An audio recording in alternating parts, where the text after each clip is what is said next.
Welcome back to another reading journal update. I apologize if you can hear some sort of vibrating in the background. I have a cat sitting on me, Pip, and he purrs rather loudly, and he doesn't seem to want to stop purring anytime soon. So anyways, for this month, I am starting off with the cover page as usual. I just am flipping through a calendar.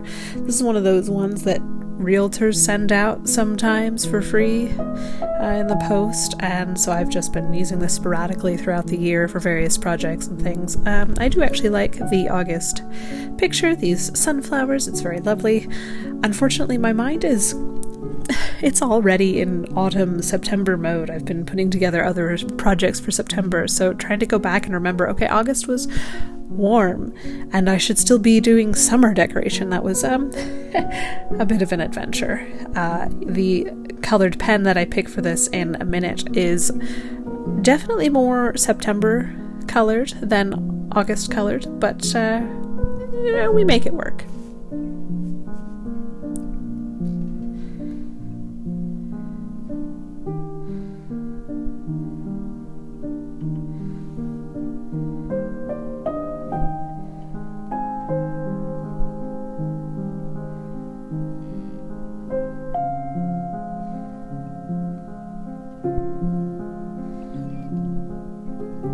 Now I'm just finding a piece of paper that I can use to write my various stats on. It doesn't really match the sunflowers, but it has other flowers on it, and I think that's probably good enough. So this month I started off with a to-be-read list of 99, which is below 100. Thank you very much. I am ridiculously pleased about that. And I ended, also still below 100, at 89. So please excuse me for being pleased that I didn't go back above 100, despite the fact that I bought quite a few books. And the reason I did this was because a family member wanted some cozy mysteries, so I ordered a bunch of those, and then I ordered some extras that I could read. And then I also have been getting into non-fiction books, specifically regarding nutrition. So I bought about 5 different nutrition books, some textbooks, some talking on specific topics like processed food and that sort of a thing. So I ended up buying quite a few books. And then I got a couple of pre-orders and a couple of other things that just popped in. So the list was long. But I still managed to keep my TBR below 100, and I'm quite pleased with that. So now I'm setting up my author title review rating number star rating thing on the right hand side of the page. I usually have a printed out table for this, but I ran out and I was too lazy to print out another one. So I had some lined paper lying around and figured I'd put it to use. I was not smart enough to count the number of lines that I cut the paper down to before I did this, so I ended up having to squeeze in the last couple of books into this list. Next time maybe I'll remember to count things. It was close. It was good enough. Good enough.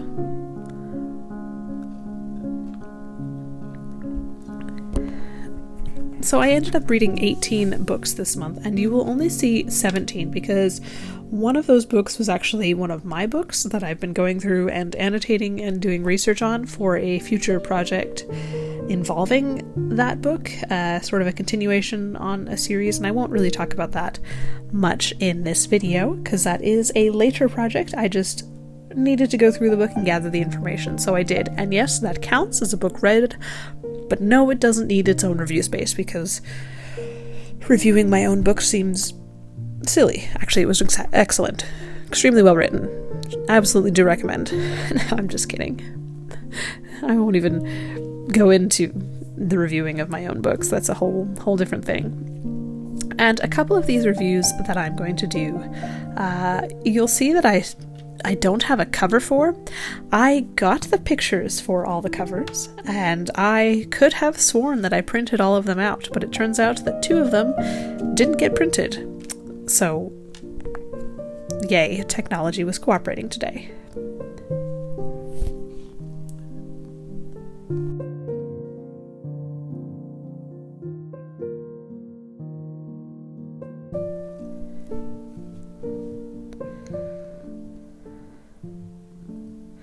Alright, now we're getting into the actual review spreads, and I'm doing things a little differently this month. I've been having a bit of a slump with this reading journal. I like having a reading journal, I think it's great, but I don't really like setting up the individual review spreads myself.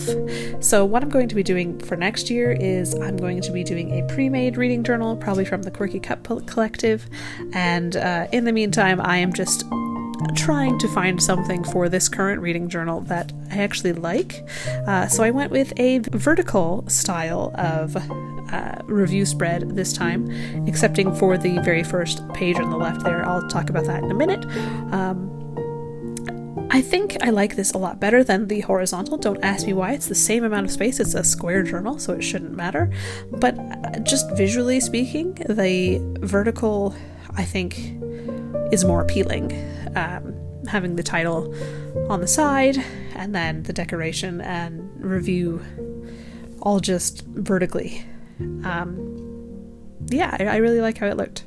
This first book is The Binding Day Truce by J.P. Bernstein and Allegra Pescatore. This is a prequel novella to the Mountain Fell fantasy series, and I love that series so much. And this was lovely because I got to revisit some of the same characters while still having kind of a short adventure. I wish there were more in this novella. There were a few things that I was like, oh, please tell me more, and it's a novella, so, it's a prequel novella, so you're not going to get all of the details that you would get in the full book, but that's just how it goes. Highly recommend the series. Highly recommend it. I actually started off this month with a bunch of novellas. This next one is The Grandparent Trap, again by Allegra Pescatore and Christopher Russell. This is a kind of fun, cheeky adventure. A bunch of grandparents live in a senior center, and their town is being invaded by a dragon who's trying to take over for treasure or something, so they have to investigate and figure out why the dragon is there and how to get him to stop breaking things, because no one else is going to do it. And I thought it was a fun, clever book. It's a bit tongue-in-cheek.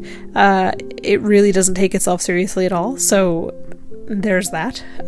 But I enjoyed it quite a bit.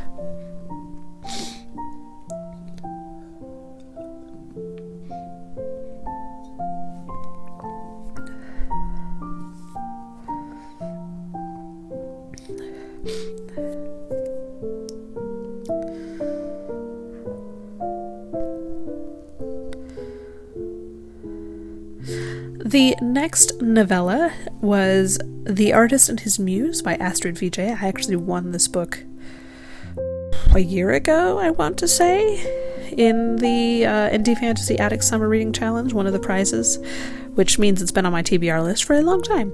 It was a fun, kind of sweet, cozy, very low fantasy novella talking about an artist who finds his muse, and they both have to kind of learn to accept each other and how to trust and find their place in the world. And it was very much a sort of moral of the story sort of a story. This is part of a larger series, the Word Masters, I'm not sure, it's Tales, sort of a bunch of these kind of moral of the story adventures, and it was fun. I liked it. This is one of the ones that doesn't have a cover, though, which I'm irritated at the technology for not cooperating about that. The next book was A Theory of Dreaming by Ava Reid. I loved the first book in this series, A Study of Drowning. I thought it was really, really good. I loved the writing. I loved the plot. I thought it was great. And so I had really high hopes for this one, and the writing was beautiful.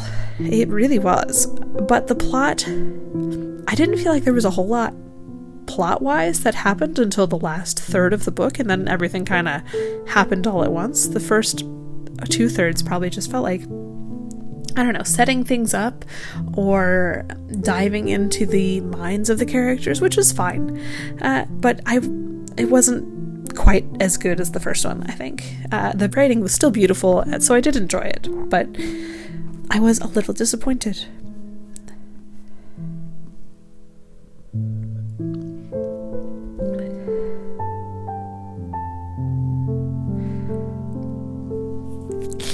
Next up, we have Drake Hall by Christina Bear. This is the second book in the Secrets of Ormdale series. It's kind of a cozy gas lamp fantasy about a woman who goes to kind of take over a family seat for her family, and turns out there are dragons there. So this second book was not as good as the first book. I really enjoyed the first book. It was very entertaining. The second book, it was well written, well crafted, but I just kept waiting for plot, I guess. It felt like a lot of filler. There was just a lot of characters going about their day and doing things, whereas the first book definitely had a definitive conflict and plot and whatnot. And I have a feeling, I haven't read book 3 yet, but I have a feeling that book 3 also will have a definitive plot and conflict, because it was hinted at highly in book 2. But book 2 felt very much like filler, so I was a little confused. Still enjoyable and very well written, but a little confusing compared to book 1. The next book was another cozy fantasy. You can sense a theme here. I'm very much in a cozy fantasy mood. This is Garden the Garden by Z.S. Diamante. It is a story about a dwarf who was a soldier, and due to unforeseen circumstances has to kind of try to figure out how to live as a normal person again. And it was very much a sort of found family, finding your place in the world, coming to terms with loss, that sort of a thing, adventure, and I really enjoyed it quite a bit. I will say that the bit at the end where he drops his cane, that was very frustrating as someone who has a chronic disability, but it's a fairly common thing in fantasy, so we put up with it. But the rest of the book was really quite good, and I enjoyed it.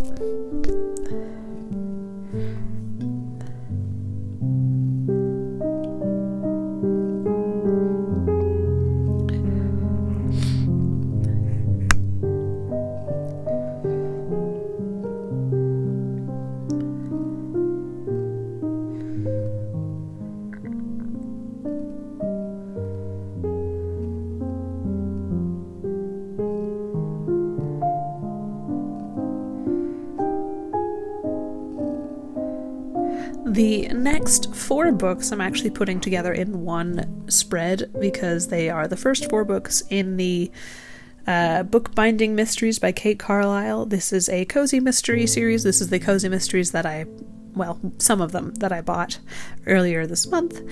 So I had the first 2, and then I got the next 2, and so I just decided that a reread of the first 2 plus the ones that I bought was in the cards, so that's what I did.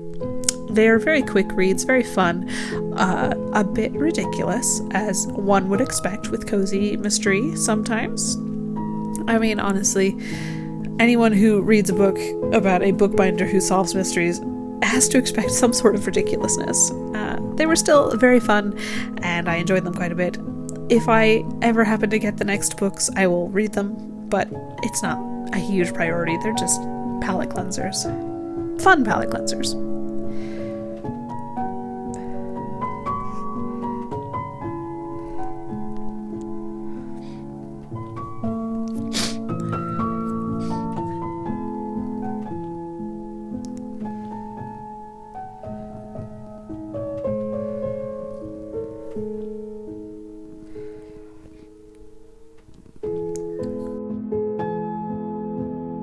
So this next book is actually the one I'm saved that large single spread for. This is Upon the Riven Throne by Melissa Wright. I bought this book from a Kickstarter campaign because the art was so pretty. It is the 3rd book in a standalone series of sort of adventures in this world. I haven't actually read books 1 and 2, which is unusual for me. I usually read all of the books in the series, even if it's a standalone series. But I enjoyed it so much that I will absolutely be going back and trying books 1 and 2. And the reason I saved a full spread for this was because I got some cool art and stickers in the campaign with my book, and I can't let those go to waste, so I figured I'd use them for the book review spread. This is sort of a interesting, sweet take on a Beauty and the Beast retelling. I enjoyed it quite a bit. I always love books where you get to trick the fae a bit, and this was definitely that. It was clever and entertaining. There were a few typos, more than I would have expected for a book of this caliber, but otherwise I think it was absolutely flawless and I loved it.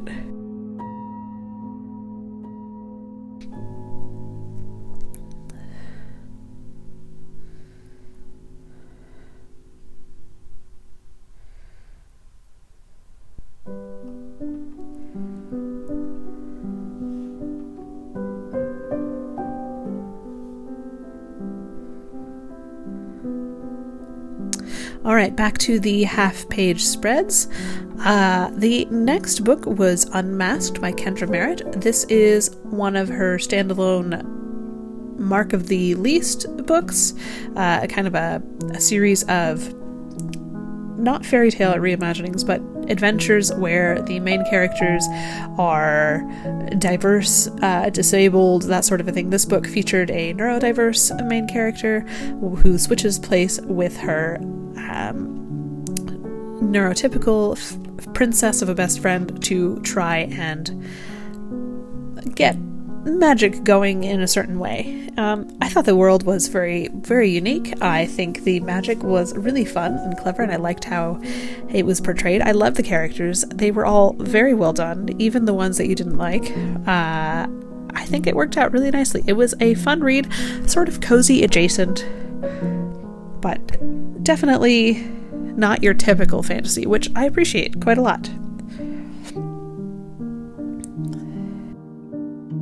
Okay, the next book was one of my nonfiction nutrition books, and the cover, I couldn't find the actual cover for this book. It's been out for a couple of years now, so it should have a cover on Goodreads, but it still has the to be revealed picture, which is fine. So The Science of Nutrition by Rhiannon Lambert. She is kind of one of the leading dietitians in the UK. This book is a very broad general overview of nutrition, kind of in all categories, different diets, how does the body work, what happens under certain diseases, and this sort of a thing. It was very well done. I think the information was very useful without being too general. There was enough specificity that I understood all of the things that were going on, and it had illustrations. I love a book with illustrations, especially in nonfiction. So I would definitely recommend this to anyone who wants to get a broad overview of nutrition. Don't ask me why this is my current nonfiction interest. It just kind of popped into my head and I enjoy it.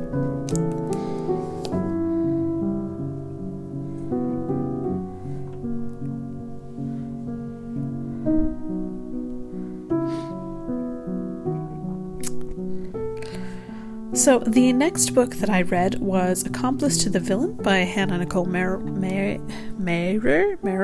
I do not know how to pronounce her name, and I feel badly for that.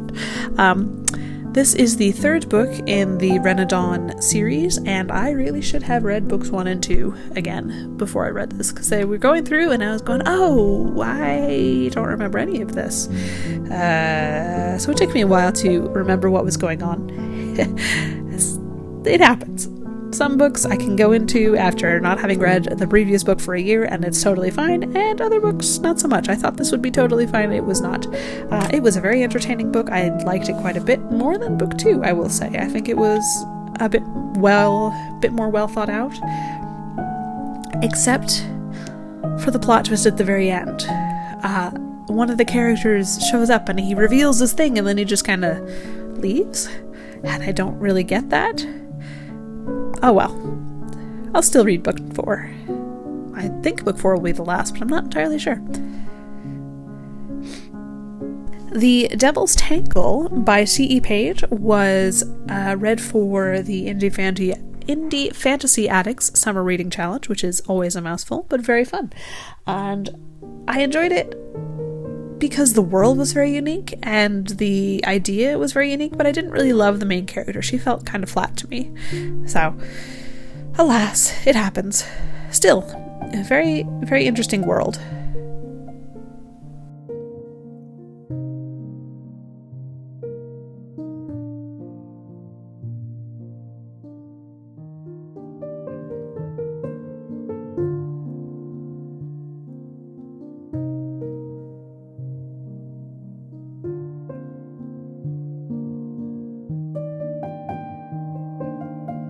The next book that I read was an audiobook. This was A Curse So Dark and Lonely by Bridget Kemmerer.